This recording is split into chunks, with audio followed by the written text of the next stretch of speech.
नमस्कार, आप देख रहे हैं इंडिया टीवी। आपके साथ मैं हूं गौनिका अरोड़ा। बस थोड़ी देर पहले खबर आई है कि रूस में पीएम मोदी और चीनी राष्ट्रपति शी जिनपिंग की द्विपक्षीय मुलाकात होगी। करीब 30 घंटे पहले ही यह खबर भी आई थी कि भारत और चीन ने एलएसी पर 5 साल से जारी गतिरोध हल कर लिया है।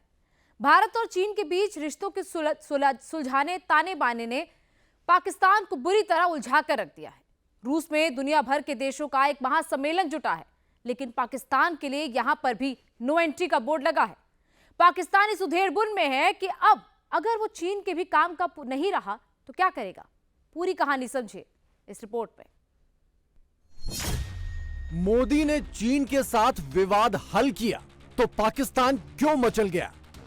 अगर एलएसी पर इंडिया और चाइना की बातचीत हो सकती है तो एलओसी लाइन ऑफ कंट्रोल जो इंडिया और पाकिस्तान के बीच है उसके ऊपर इंडिया और पाकिस्तान का एग्रीमेंट क्यों नहीं हो सकता?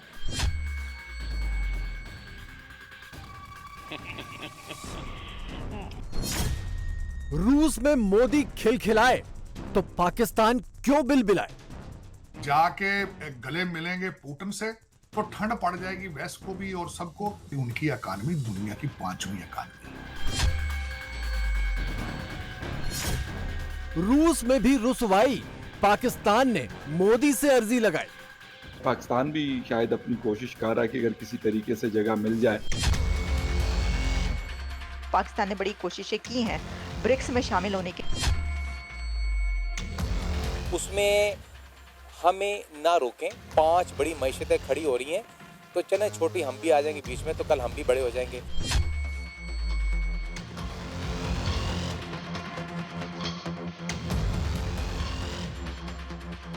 मोदी, पुतिन और शी जिनपिंग। रूस के कजान में ये तीनों नेता जिस महासम्मेलन की अगुवाई कर रहे हैं, वही फोरम दुनिया के भविष्य का रास्ता तय करेगा। इस फोरम में भारत, रूस और चीन के साथ ईरान भी है, यूएई भी है, ब्राजील भी है, साउथ अफ्रीका भी है। इन बड़े देशों के अलावा इथियोपिया भी है, इजिप्ट भी है। सदस्यता के लिए अभी 2 दर्जन देश कतार में हैं। टर्की और वियतनाम को भी एंट्री मिलने वाली है। लेकिन कजान में हो रहे इस ग्लोबल इवेंट से पाकिस्तान बहुत परेशान है, क्योंकि उसकी अर्जी बार बार खारिज हो रही है। पाकिस्तान एक लंबे अरसे से ख्वाहिशमंद है कि पाकिस्तान भी ब्रिक्स का पार्ट हो, लेकिन इंडिया हर बार पाकिस्तान को ब्लॉक कर देता है।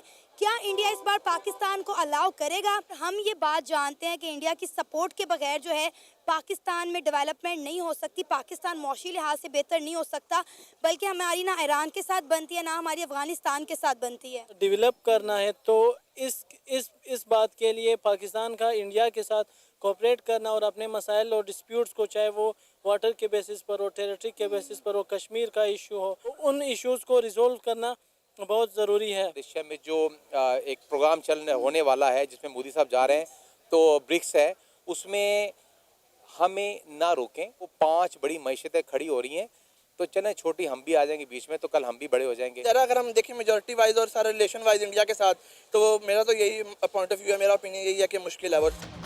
चीन के साथ पूर्वी लद्दाख में 5 साल पुराने विवाद को खत्म करने का ऐलान हुआ और अगले ही दिन मोदी और शी जिनपिंग दोनों रूस पहुंच गए। ब्रिक्स सम्मेलन के साथ ही दोनों नेताओं की अलग से मुलाकात को लेकर भी जबरदस्त कयासबाजियां हैं। सबसे ज्यादा कयासबाजियां इस्लामाबाद में हैं, जहां एलएसी पर हुए भारत चीन समझौते को एलओसी तक लाने के ख्वाब देखे जाने शुरू हो गए हैं। चाइना मिलना चाहता है प्राइम मिनिस्टर नरेंद्र मोदी के साथ। अगर एलएसी पर इंडिया और चाइना की बातचीत हो सकती है तो एलओसी लाइन ऑफ कंट्रोल जो इंडिया और पाकिस्तान के बीच है उसके ऊपर इंडिया और पाकिस्तान का एग्रीमेंट क्यों नहीं हो सकता? जब ये तजारती रवाबित करते हैं, फॉरेन पॉलिसीज को देखते हैं, तो ये दुश्मनियां वगैरह ये भूल जाते होते हैं ये, क्योंकि मुल्क की डेवलपमेंट और वो चीज़ बड़ी मैटर करती है। चाइना को इंटरेस्ट नजर आ रहा है इस वक्त इंडिया की इकोनॉमी में, इंडिया की मार्केट में, कि जो चाइना एग्रेसिवली लद्दाख की तरफ बढ़ा था, आज वो कहता है कि नहीं जी हम दोस्ती करते हैं, लद्दाख का मुद्दा भी खत्म करते हैं। इट शोज कि रशिया जो है एज अ सपोर्टिंग पर्सन के तौर पे काम कर रहा है इनको नज़दीक लाने के लिए, और उसका एक कहीं ना कहीं एक रोल है। उनको लग रहा था कि अगर हम जंग करेंगे तो कोई फायदा नहीं हो रहा, खाली इंडिया को नुकसान नहीं हो रहा, इससे चाइना को भी नुकसान हो रहा था। जिस तरीके से उनके हजारों ऐप्स पे बैन लगा लिया था, चाइना को भी नजर आ रहा था कि ये हमें भी निकाल रहे हैं। और ये तो सारी दुनिया को पता है कि इंडिया जैसी मार्केट वो अभी कहाँ भी नहीं मिल रही। भारत और चीन के बीच सीमा विवाद का हल निकलना बड़ी कामयाबी है, न सिर्फ दोनों देशों के लिहाज से बल्कि ब्रिक्स जैसे फोरम के लिहाज से भी, क्योंकि दोनों बड़े सदस्यों की तकरार से ब्रिक्स की कामयाबी में मुश्किलें आ सकती थीं। इसीलिए बैठक से ऐन पहले भारत और चीन ने इस समझौते का ऐलान किया। पाकिस्तान को लग रहा है कि चीन अब भारत को पाकिस्तान की सदस्यता के लिए भी मना लेगा। अभी इंडिया और चाइना के बीच जो एग्रीमेंट हुआ, जो ब्रेक थ्रू हुआ, जिसमें 2020 से पहले वाले जो पोजीशन है उसके पर वो चले गए और उसमें जो पेट्रोलिंग है उसको भी कम करने की बात हुई। यानी ये आप समझ सकते हैं कि एक तरीके से जो पीस के लिए जो काम करना चाहते थे और जो कॉन्फ्लिक्ट था उसको रिजॉल्व कर लिया उन्होंने, चाइना और इंडिया ने मिलकर। ये एक बहुत बड़ा ब्रेक थ्रू है। इसके बाद अब ब्रिक्स है, तो क्या ब्रिक्स में मोदी साहब और प्रेसिडेंट शी की मुलाकात होगी? मीटिंग होने जा रही है। इंडिया और चाइना के जो लीडर्स हैं उनकी मीटिंग, उनकी मुलाकात ब्रिक्स समिट में होने जा रही है, होगी। एक्सट्रीम राइवल्स हैं एक दूसरे के, वो दोनों एक ही ग्रुप में जब एक साथ शामिल होंगे तो वो एक बहुत बड़ा ग्रुप बन जाएगा, और वो बन गया है। पाकिस्तान ने बड़ी कोशिशें की हैं ब्रिक्स में शामिल होने के लिए। कई एक बार कहा कि वो ब्रिक्स में शामिल होना चाहते हैं। पाकिस्तान भी हो सकता है, लेकिन पाकिस्तान के हालात का आपको पता है। वो मोदी साहब जब भी रशिया उतरते हैं, किसी भी सिटी में या शहर में उतरे हैं, उनका बड़ा ही जबरदस्त इस्तकबाल जो है वो किया जाता है। ब्रिक्स देशों में दुनिया की 46% आबादी है। इन्हीं देशों में दुनिया की 36% GDP है। फिलहाल सदस्यों की संख्या 10 है, जबकि 3 दर्जन देश सदस्यता के लिए तैयार हैं। ऐसी स्थिति में ब्रिक्स देशों की GDP दुनिया की 65 से 70% के करीब हो जाएगी, लेकिन तब भी पाकिस्तान के लिए इस फोरम में कोई जगह नहीं होगी। और सबसे बड़ी जो डेवलपमेंट नजर आई वो चीन और इंडिया के दरमियान जो बॉर्डर डिस्प्यूट था उसका सोल्यूशन जब उन्होंने निकाला है बैठकर। For this reason, not only for China and India but for Pakistan और बाकी जो कंट्रीज है उनके लिए भी बहुत बड़ी खबर है कि ये दो बड़े पावर जो हैं आपस में इनका ये जो कॉन्फ्लिक्ट है, जो डिस्प्यूट है वो खत्म हो रहा है। LSE का डिस्प्यूट ही अगर खत्म हो जाता है तो फिर तो मेरा नहीं ख्याल कि कोई और चीज है। फिर तो ठीक है, कारोबार आप भी करते हैं, कारोबार वो भी करते हैं, हाँ उसमें ऊंच नीच हो सकती है, वो सबके दरमियान हो सकती है। बीच में रशिया और ये तीनों का अक्सर हम कहते थे कि अगर ये ट्राई का बन जाता है और उसके साथ मतलब अगर मिडिल ईस्ट के कोई कंट्री जिस तरह सऊदी अरेबिया, UAE है, ईरान है, फिर सेंट्रल एशियन है, पाकिस्तान है, ये मिल जाते हैं तो ये तो एक बड़ा मतलब मजबूत एक इकोनॉमिक पावर बन सकता है। पाकिस्तान भी शायद अपनी कोशिश कर रहा है कि अगर किसी तरीके से जगह मिल जाए तो मेरे ख्याल में एक बहुत बड़ा फोरम है और बड़ा पहले तो नहीं लेकिन अब लगता है कि काफी ग्रो कर रहा है। हाल ही में पाकिस्तान में SCO हेड ऑफ गवर्नमेंट्स की बैठक हुई थी, लेकिन PM मोदी की जगह इस बैठक में जयशंकर शामिल हुए। जयशंकर आतंकवाद और POK के मुद्दे पर चीन और पाकिस्तान दोनों को सुनाकर आए थे, लेकिन मोदी ने उस बैठक से दूरी बनाकर पूरी दुनिया को ये जता दिया कि जिस फोरम में पाकिस्तान होगा वो फोरम भारत के लिए ज्यादा अहमियत नहीं रखती। मोदी साहब ब्रिक्स में जा रहे हैं, जो ये मैं इसका जाना चाहिए, बड़ा अच्छा मौका है और बहुत अच्छा कर रहे हैं। जाके गले मिलेंगे पुतिन से तो ठंड पड़ जाएगी वेस्ट को भी और सबको, क्योंकि इस देखें बात ये होती है अगलों की उनकी इकानमी दुनिया की 5वीं इकानमी है बिल्कुल 2000 और उस वक्त 2047 तक उनकी 30 ट्रिलियन की इकानमी होगी, तीसरी बड़ी इकानमी। भारतीय लोगों का इन्फ्लुएंस दुनिया के अंदर जो है वो गोरा इस वक्त हजम नहीं कर पा रहे हैं, ये बहुत बड़ा इशू। मोदी साहब का जाना बहुत जरूरी था, उसमें वो बहुत अच्छा कर रहे हैं, जा रहे हैं, और इनको भी पता चलना चाहिए कि India has options, Bharat has options. Pakistan की इकोनॉमी का हाल दुनिया जानती है। ना कोई देश उसे कर्ज देने को तैयार है, ना कोई देश निवेश के लिए तैयार है। कर्ज के लिए पाकिस्तान का इस्लामिक कार्ड भी फेल हो चुका है। UAE और सऊदी अरब जैसे देश उसे कर्ज देने के बजाय भारत में निवेश करना ज्यादा पसंद कर रहे हैं। ऐसे में पाकिस्तान सिर के बल खड़ा है कि ब्रिक्स जैसे किसी दमदार फोरम में उसे एंट्री मिल जाए तो समझौतों के नाम पर कुछ डॉलर उसके मुल्क में भी आ जाएं। इतनी बड़ी मार्केट को आप जो है ना वो उससे वो डिस्कनेक्ट नहीं हो सकते, जिस तरह पाकिस्तान डिस्कनेक्ट हुआ हुआ है। हाल हमारे देख ले इकोनॉमी के क्या चल रहे हैं, तो चाइना जो है ना वो गलती कभी भी नहीं दोहराएगा, वो डिस्कनेक्ट कभी भी नहीं होना चाहेगा इतनी बड़ी मार्केट से। अब चाइना ने देखा कि भाई अब हमारा जो है ना वो मुकाबला 1 to 1 हो गया, एक सेफ एग्रीमेंट किया जाए और इनके साथ तल्लुकात को बहाल किया जाए, ताकि हम आने वाले दिनों में ना फ्यूचर में इनके साथ ट्रेड भी कर सके और अपनी इकोनॉमी को ग्रो भी बेटर तरीके से कर सके। चाइना ने अपनी सेफ साइड खेली है। एग्जैक्टली, अपनी सेफ साइड के लिए। भाई दुनिया है ही लालची, दुनिया अपनी सेफ साइड खेलती है। हम चाइना को ऐसे ना समझे कि भाई चाइना सिर्फ पाकिस्तान के लिए है। भाई कोई भी मुल्क जो है ना वो अपनी सबसे ज्यादा अपना फायदा देखते हैं। अब चाइना को अपना फायदा इंडिया में नजर आ रहा था। अब जितनी तरक्की उस इंडिया ने पिछले 10 सालों में की है ना, मैं कहता हूँ पिछले 60 सालों में इतनी तरक्की इंडिया ने नहीं की थी जितने मोदी की हुकूमत में पिछले 10 सालों में उन्होंने तरक्की की। नो डाउट कि मोदी को एज अ प्राइम मिनिस्टर हम लोग लाइक नहीं करते, लेकिन इंडिया के लिए ग्लोबल लीडर माना जाता है। पाकिस्तान लाइक करे ना करे, इंडिया को कोई फर्क नहीं पड़ता। एग्जैक्टली, कोई फर्क नहीं पड़ता। वैसे शी जिनपिंग आया ना ऊंट पहाड़ के नीचे, एग्रीमेंट उसने किया फिर मैं वही, के साथ। हाँ बिल्कुल किया, ऊंट पहाड़ के नीचे।